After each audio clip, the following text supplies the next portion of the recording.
Okay, my phone crapped out. Sorry. These jokes work a lot better if your phone doesn't cut off in the middle of them. That's not Will Fuller. This is Will Fuller. Okay, next one. Fourth highest scoring player in all of fantasy this year. The maximum amount of halves someone could have played in is 18. He has only played in 13.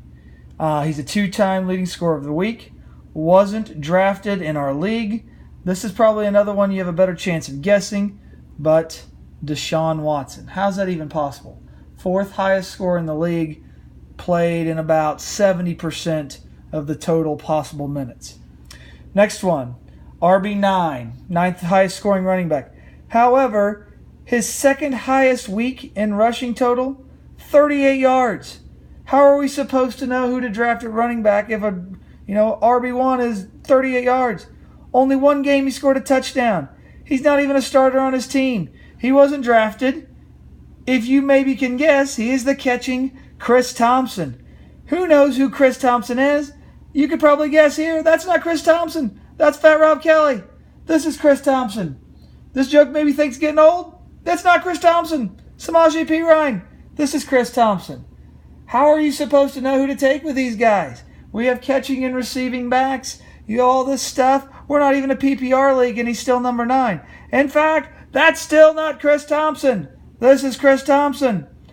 I miss the days of just boom, Washington Redskins running back, Clinton Portis.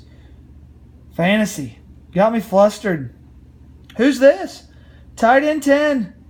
Played in every game. This guy's drafted. But he's been so god-awful, yet he's still a starting tight end. He has the same exact amount of points as Tyler Kroft, who I didn't even know existed 3 weeks ago. He had 2 games where he didn't even have a target.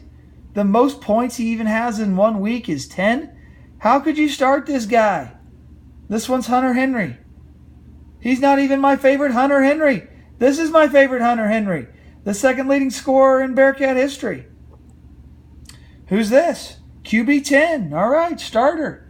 Probably should have him. He's only had 1 week over 20, though. He's only had 1 week over 260 passing yards. He's been in the NFL forever, but has never started 16 games in a season. He's undrafted in our league. QB10. Should be picked up. Should be playing. Josh McCown. Josh McCown is the 10th best quarterback in fantasy football this year. Look how old Josh McCown is. If I would have told you, hey, this is some St. Louis Cardinals quarterback from 1991, you're like, oh, yeah, Josh McCown. Yeah, I remember him. Okay, no, 2017 should be a fantasy football starter. Which team is this? We have the second best quarterback, third best running back, third best wide receiver, best tight end, defenses rostered, kickers rostered. You think maybe it's the Patriots or the Steelers. No, Kansas City Chiefs. Best fantasy team to have in all of football. And then finally some good ones. This person has scored more points in the league than Isaiah Crowell, Joe Mixon, and Adrian Peterson combined. Not a first-round pick, not a second-round pick. Todd Gurley. And then finally, another one who's showed out. More points scored than Keenan Allen and Demaryius Thomas combined. Legit wide receiver twos. You about have to start these guys every week. Who has more than them combined? DeAndre Hopkins. Now we'll see what happens as, the great things that happen in the league, like Deshaun Watson. You actually have guys step up. What is Hopkins going to do the rest of the way? But this has just been a wild year. Okay? Maybe the NFL can get it together the second part of the year. But who knows who to start? Who knows what to do? That is the league manager note for the week. Have a good one, guys.